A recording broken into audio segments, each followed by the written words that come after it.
Bienvenue dans le Lot des Voies et Larzac. Avec sa diversité de paysages et ses reliefs, ce territoire est un véritable paradis pour les pratiquants des sports de pleine nature. À quelques minutes de Montpellier et de Béziers, c'est l'évasion dans les grands espaces garantie. Ah, et pour nous faire découvrir ce terrain de jeu, on a la chance de compter sur deux guides, Antonella et Didier. Et ils n'ont pas pu résister à l'envie de lancer un défi, celui des 3 cirques. On parle bien des cirques géologiques, ces enceintes naturelles caractéristiques du Larzac méridional. Alors Antonella et Didier, qu'est-ce qui nous attend? Direction le bout du monde à VTT. Ensuite, Navacelle, le plus spectaculaire de tous. Le cirque de l'abeille. Avec de l'escalade. Une visite de grotte. Et une petite randonnée. Et c'est parti sur les sentiers du magnifique plateau du Grésac qui domine la ville de Lodève. L'occasion de découvrir une nature préservée, mais également des vestiges humains qui remontent au néolithique. Mais dans cette partie de l'Hérault, on peut même remonter bien plus loin. Je te propose qu'on aille sous la terre, à la rencontre de Gilles, à la grotte de l'abeille. C'est une grotte qui date de plus de 3 millions d'années. La grotte de l'abeille. Merci, bonjour. Bonjour. Bonjour. Découverte à la fin du 19e siècle par Joseph Vallot, un célèbre géographe natif de Lodève, la grotte de l'abeille a fait l'objet de fouilles qui ont permis de découvrir d'importants restes archéologiques. Et pour en faire profiter le plus grand nombre, son propriétaire, Gilles Sagne, a décidé de l'aménager il y a maintenant plus de 30 ans.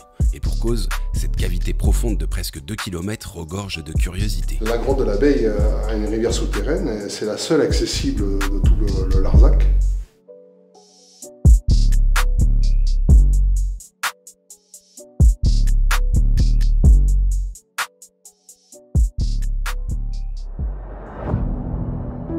Après un arrêt devant le panorama qu'offre le cirque de l'abeille, on retrouve nos deux guides toujours en quête de sensations fortes. Bon, maintenant qu'on a visité les entrailles de la Terre, ça te tente un petit défi gravité? Et pour s'atteler à ce nouveau challenge, nos deux acolytes ont rendez-vous avec Max, un moniteur d'escalade ravi de pratiquer sur l'un des plus beaux spots de la région. C'est là.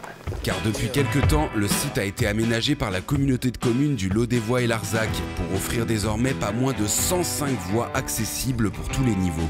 Ah, c'est trop beau! On va avoir des voies de toute longueur, des voies courtes, des voies longues et des voies de toute difficulté qui parfois sont vraiment proches.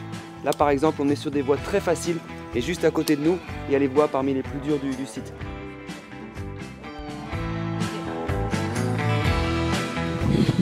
Bizarre. Pas le son. Ah désolé Didier, mais en tout cas défi relevé pour nos deux sportifs qui doivent désormais rejoindre en VTT le cirque du bout du monde. Et pour cela, rien de mieux que de parcourir la forêt mythique de l'Escandorgue. Mais attendez, on n'est pas allé un peu trop loin là?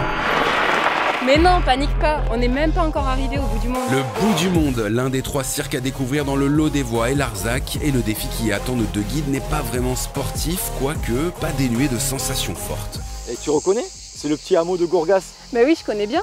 Là-bas, il y a une productrice de piments qui fait plusieurs espèces de piments. Et bien moi, ce que je te propose, c'est quoi? C'est que je te défie, si tu la connais pas, on va aller manger des piments chez elle.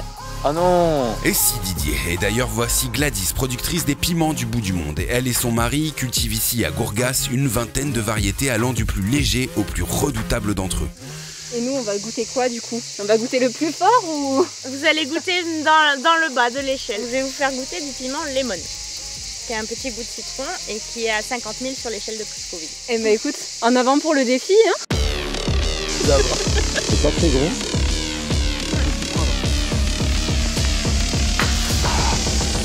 C'est pas mal! Tu as dit... Ouais, c'est bon. Maintenant, vous allez où? On va au cirque de Navacelle. Encore un autre défi. Direction donc le plateau du Larzac et sa beauté singulière. Après une arrivée en vélo à Navacelle, c'est en courant que Didier et Antonella ont décidé de rejoindre les rives de la Vis, l'une des plus belles rivières de France, de par la qualité de ses eaux, mais également au vu de l'environnement idyllique de ses gorges. Si l'on parle de rivière et d'eau, c'est justement parce qu'ici on peut s'adonner à la pêche à la truite. D'ailleurs, Antonella et Didier ont rendez-vous avec David, un expert de la pêche qu'on pratique ici sur un parcours no-kill. On n'a pas le droit de conserver le poisson, quelle que soit l'espèce de poisson, quelle que soit sa taille, etc. Tous les poissons capturés doivent être remis à l'eau. Et donc la pêche qu'on peut pratiquer sur ce parcours, qui est à peu près long d'1 kilomètre, 1 kilomètre 2, c'est la pêche à la mouche. Il n'y a pas de plomb. Le défi cette fois-ci est d'ailleurs pour David, réussir à donner à Didier et Antonella le coup de main de cette pêche particulière. Donc je plie ici, il est là, et je lance. Et c'est donc entouré d'eau dans ce cadre unique de Navacelles et du moulin de la Foux que nos deux guides tirent leur révérence, en espérant vous avoir donné l'envie de vous reconnecter à la nature dans ce magnifique territoire. À bientôt en lot des vols Larzac.